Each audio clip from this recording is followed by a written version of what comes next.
Have you ever wondered where your tax money actually goes? I mean, the national budget can feel like this massive, complicated maze, right? Well, today we're going to demystify one of the most important parts of that process. We're going to talk about the one big rule that lawmakers are never, ever supposed to break when they're deciding how to spend our country's money. And this quote from Congresswoman Bernadette Herrera really just nails it. The phrase, "bawal po mag-introduce ng bagong item," simply means it is forbidden to introduce a new item. It's the golden rule for what's called the bicameral conference committee. You know, that final meeting where the House and Senate are supposed to hash out their differences on the budget. The idea is simple, but it is so powerful. No sneaking in new projects at the last minute. This one principle holds the entire process together. So if they can't add new stuff, what's their job then? Well, think of them less like authors and more like editors. Their whole constitutional role is to find a middle ground, to reconcile the different versions of the budget from the House and the Senate.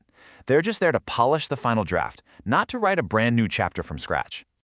Okay, so this lays out the boundaries pretty clearly. Lawmakers can take something that's already in the budget, say funding for a new hospital, and they can decide to give it more money or maybe less money. They can even scrap it completely.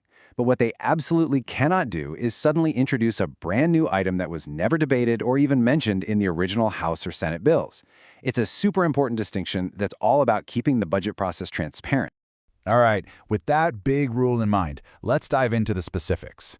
To help us all spot these potentially illegal budget moves, the Integrated Bar of the Philippines actually created this fantastic checklist of red flags. So let's break it down. And here it is. This primer from the IBP is going to be our roadmap for the next few minutes. We're going to walk through each of these 5 key signs of an unconstitutional budget insertion one by one. First things first, timing is everything. If a spending item just magically appears for the very first time during these final closed-door meetings, that is a huge red flag.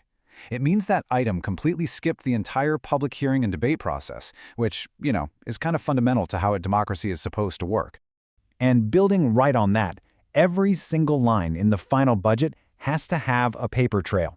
You should be able to trace it all the way back to either the House or the Senate's original proposal. If an item just appears out of thin air and you can't find it in either of those documents, well, it has no legal right to be there. Simple as that. This next red flag is all about the separation of powers. See, the Constitution gives Congress, the legislative branch, what's called the power of the purse.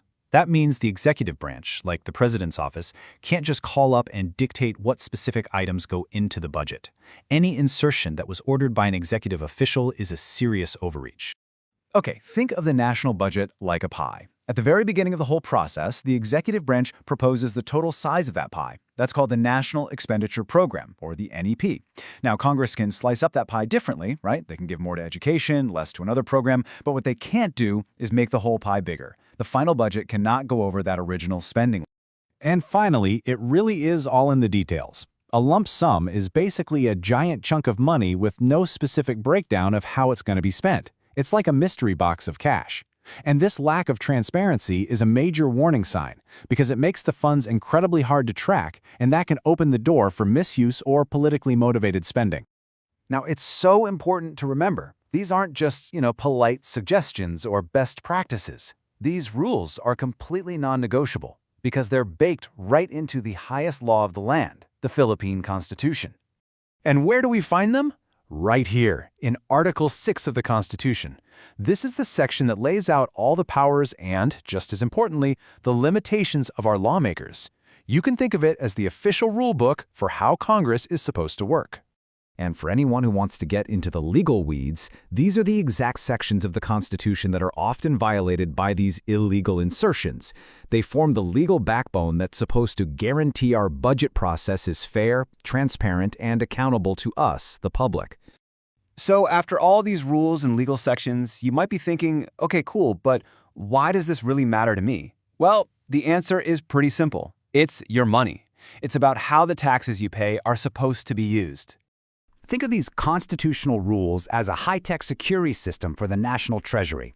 They're there to stop anyone from sneaking unvetted projects in at the last possible second. They're designed to make sure every single peso is accounted for and spent responsibly, not just on a whim. At the end of the day, following these rules is about so much more than just legal procedure. It's about good governance. It's about making sure our government is transparent and accountable to the very people it's supposed to serve. It's about trust. So there you have it. You're now armed with the 5 red flags of an unconstitutional budget insertion.